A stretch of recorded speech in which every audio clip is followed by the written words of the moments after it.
Hello बच्चों, मैं आज आपके लिए नई कहानी सुनाने आई हूँ जिसका नाम फूटा घड़ा। एक गांव में श्याम नाम का किसान था। उसका एक छोटा सा खेत था।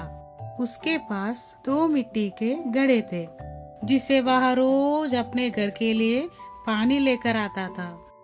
लेकिन उनमें से एक घड़ा फूट चुका था नदी से पानी लाने पर, जिसकी वजह से एक घड़ा भरा हुआ रहता था और दूसरा आधा ही भरा हुआ रहता था। फूटा घड़ा बहुत शर्मिंदा रहता था कि वो आधा पानी ही घर पहुंचा पाता है। सही घड़े को इस बात का बहुत घमंड था कि वो पूरा का पूरा पानी घर पहुंचाता है। इसलिए वो फूटा घड़े को कहता है कि तू आधा पानी लाकर मालिक का मेहनत बेकार कर देता है।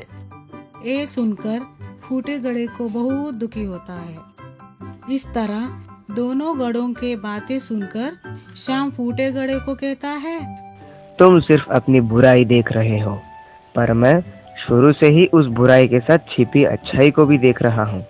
इसलिए मुझे कभी भी तुम में कमी दिखाई नहीं दी। तुम्हें ऐसा क्यों लगता है कि तुम मेरे किसी काम के ही नहीं हो?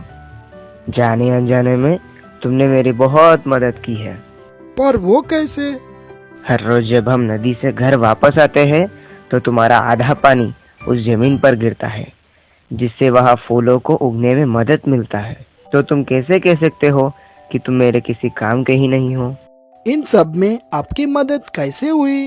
वो ऐसा है कि अब मैं खेती के साथ साथ उन फूलों को भी बाजार में बेचने लगा हूँ, जिससे मेरे पास और अधिक धन आ जाता है। उस धन से मैं खेत के लिए ज्यादा और अच्छे बीज खरीद लेता हूँ। ये सब तुम्हारे वजह से ही हो पाया है। इसीलिए तुम आज के बाद अपने आप को कभी भी कम मत समझना। सीख, हमें कभी भी किसी के हुनर का मजाक नहीं बनाना चाहिए, बल्कि उसकी अच्छाई को ढूंढकर उसे और निखरना चाहिए।